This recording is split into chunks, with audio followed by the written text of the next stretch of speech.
Assalamualaikum warahmatullahi wabarakatuh.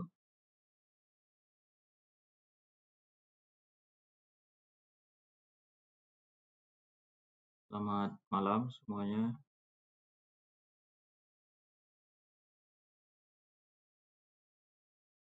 Ya, untuk PowerPoint-nya sudah bisa terlihat.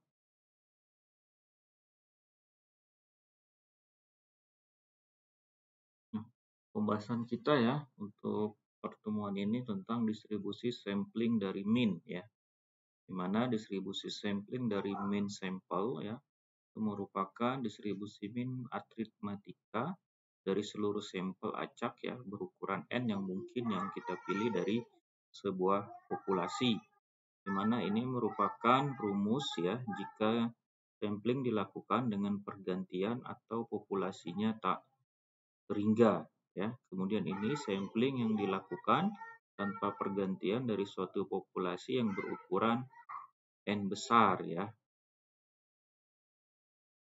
berukuran N besar. Nah, kemudian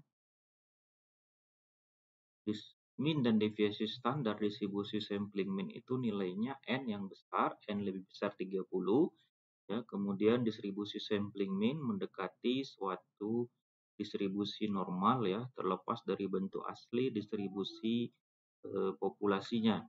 Nah, jika populasi ya memiliki distribusi normal, maka distribusi sampling mean-nya itu juga akan terdistribusi secara normal ya untuk nilai N berapapun.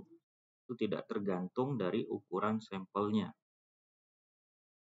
Kemudian deviasi standar dari sebuah distribusi sampling mean itu disebut juga dengan error standar ya daripada mean. Ini misalnya contohnya ya, ini ada contoh 500 cetakan logam ya memiliki berat rata-rata 5,02 N ya, dan deviasi standarnya itu adalah 0,30 N. Probabilitasnya suatu sampel acak dengan ukuran sampel 100 dari cetakan dipilih ya akan mempunyai berat total antara 496 sampai dengan 500 N ya. Kemudian dapat ditentukan dengan rumusnya, dapatlah hasilnya 0,027 ya. Nah, kemudian kita juga dapat melihat distribusi normal standarnya dengan 21,64% dari perhitungan rumus yang sudah dimasukkan ya. Kemudian dari sisi distribusi sampling dari proporsi merupakan distribusi proporsi dari seluruh sampel acak ya berukuran N yang mungkin dipilih dari sebuah populasi ya. Ini merupakan probabilitas sukses populasinya, ini rumusnya, ini sampling dilakukan dengan pergantian atau populasinya yang tak terhingga. Nah, untuk nilai N yang besar, N lebih besar 30, ya, distribusi sampling proporsinya itu mendekati suatu distribusi normal, di mana populasinya mengikuti distribusi binomial ya.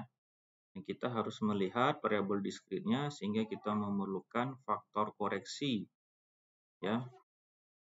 Nah, ini contoh ya, contoh dari distribusi sampling proporsi, di mana deviasi pengendalian mutu pabrik per kakas ya, mesin mencatat bahwa 2% daripada mata bor yang diproduksi itu mengalami cacat.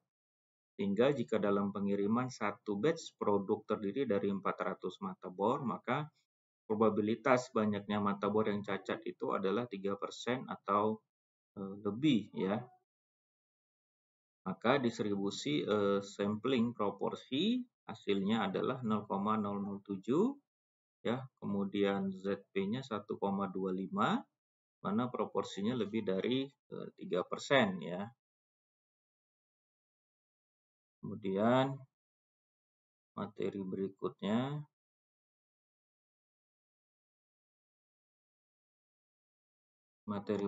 kita tentang hipotesis ya, tentang tes hipotesis tentang mean dan proporsi. Ya, di mana hipotesis ini merupakan pernyataan tentang besarnya nilai suatu parameter populasi yang akan kita uji. Sedangkan hipotesis testing ya, ini merupakan prosedur pengujian hipotesis parameter populasi ya dengan menggunakan informasi dari sampel ya. Nah, Uji hipotesis rata-rata itu ada rata-rata sampel dengan rata-rata hipotesis, kemudian beda dua rata-rata untuk data independen atau sampel besar, beda dua rata-rata untuk data independen sampel kecil, beda dua rata-rata untuk data observasi yang berpasangan. Ini merupakan contoh soal hipotesis rata-rata ya. Nah, misalnya suatu biro perjalanan menyatakan bahwa waktu yang diperlukan untuk menempuh perjalanan dari kota A ke kota B itu adalah 12,3 jam. Jadi, sampel sebanyak 6 kali perjalanan diperoleh informasi perjalanannya 1, 2, 3, 4, 5, 6 dengan waktu ya di bawahnya. Kemudian menggunakan tingkat dari sisi signifikansi itu adalah 5%. Apakah sampel itu mendukung pernyataan tempuh dari kota A ke B adalah 12,3 jam. Maka ini adalah one sample statistiknya, kemudian ada one sample testnya ya. Nah, uji hipotesis beda dua rata-rata atau sampel independen ya, di mana tujuannya menguji hipotesis ya tentang perbedaan dua rata-rata populasi. Kemudian uji beda dua rata-rata populasi dengan DF N1 tambah N2 kurang 2 lebih kecil 30 disebut sebagai sampel kecil. Kemudian uji beda dua rata-rata populasi dengan DF disebut sampel besar ya. Ini merupakan nilai hitung sampel kecil, ini rumusnya. Kemudian ini untuk menghitung nilai sampel besar.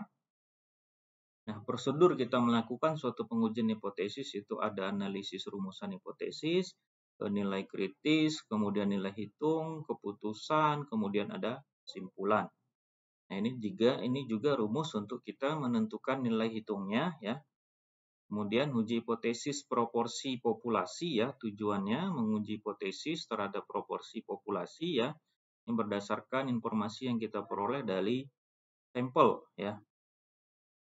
Nah, kemudian prosedur pengujian hipotesis proporsi populasi analisisnya yang pertama kita lakukan rumusan hipotesis, kemudian nilai kritis, kemudian nilai hitung, keempat keputusan, dan kelima adalah kesimpulan. Nah, rumusan menentukan nilai hitung, ini rumusnya ya.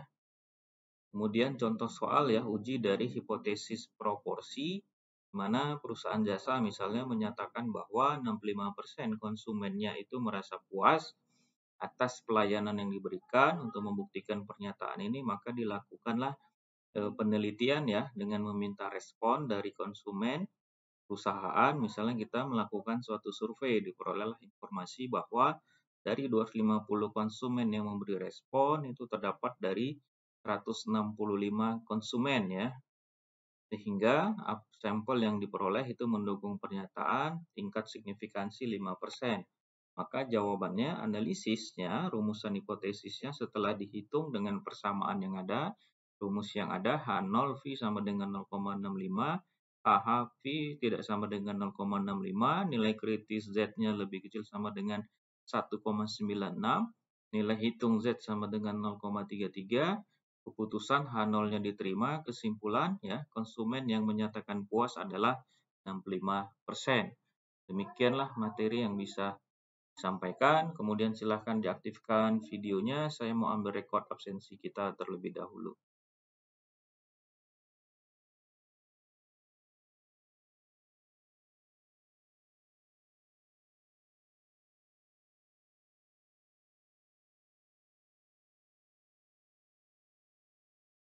Oke, saya ambil ya, 1, 2, 3.